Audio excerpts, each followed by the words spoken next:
નમસ્કાર મિત્રો, આજે 6 મેના અગત્યના કરંટ અફેરની ચર્ચા કરીશું. आइए देखते हैं मजा आएगा. ભારતમાં કેટલા રાજ્યો અને કેન્દ્ર શાસિત પ્રદેશોમાં બીજેપી સત્તામાં છે? 22 રાજ્યો અને કેન્દ્ર શાસિત પ્રદેશોમાં બીજેપી સત્તામાં છે. તમિલનાડુના નવા મુખ્યમંત્રી કોણ બન્યા છે? તે બન્યા છે જોસેફ વિજય ચંદ્રશેખર. મસ્ત વાત તો એ છે કે 2024માં જ તેમણે પોતાની પાર્ટી શરૂ કરી હતી, તમિલાંગા વેટ્રી કઝગમ, અને 26માં તો સીએમ બની ગયા છે.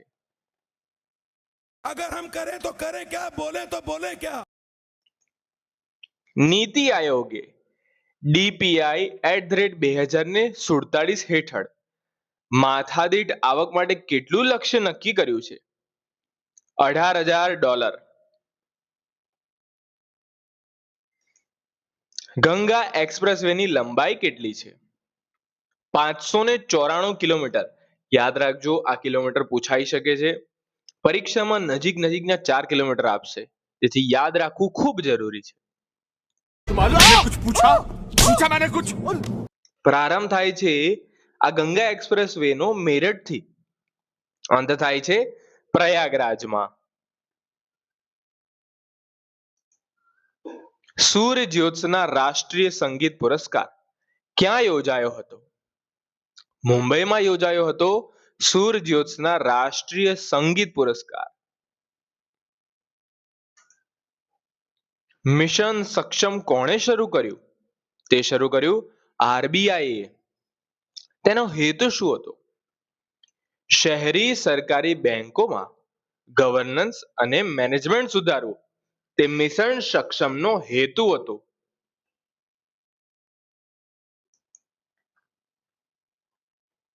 વિશ્વ સૂત્ર waves of the India for the world, તેનું લોન્ચિંગ કયા શહેરમાં થયું? ભુવનેશ્વરમાં થયું આનું launching. 2,000 years later. Annam AI platform દ્વારા ભારતની પ્રથમ સંપૂર્ણ કૃષિ ગુપ્ત માહિતી સિસ્ટમ કઈ સંસ્થાએ શરૂ કરી? આઈઆઈટી રોપરે શરૂ કરી અન્નમ એઆઈ પ્લેટફોર્મ દ્વારા ગુપ્ત માહિતી સિસ્ટમ. એસબીઆઈ રિસર્ચ મુજબ નાણાકીય વર્ષ 26-27 માટે જીડીપી વૃદ્ધિની મર્યાદા કેટલી રાખી? એસબીઆઈએ રાખી 7%, એક્ઝેક્ટ 7%. અરે બાપ રે. ભારતનું દરિયાઈ માછલી ઉત્પાદન કરતું રાજ્ય કયું છે જેણે ગુજરાતને પાછળ મૂક્યું?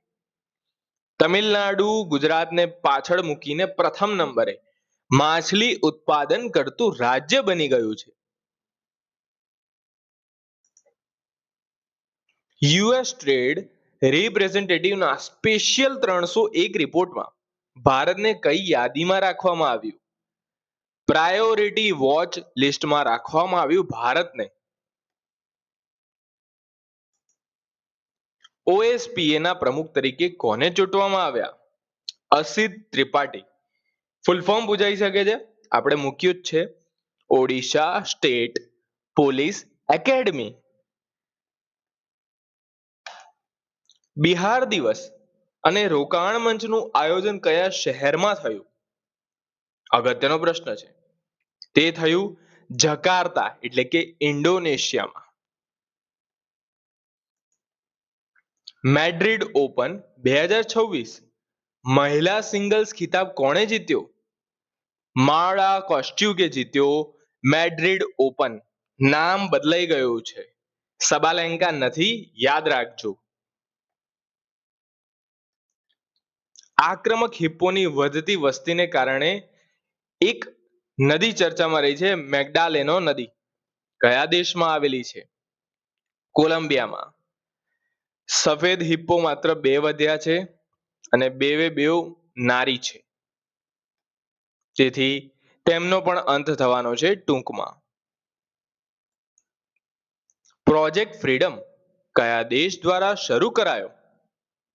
અમેરિકા દ્વારા શરૂ કરાયો પ્રોજેક્ટ ફ્રીડમ. નોર્થ ટેંગ સંગોશી નું ઉદ્ઘાટન ક્યાં થયું? પ્રયાગરાજમાં. આ હતા આજના અગત્યના કરંટ અફેર.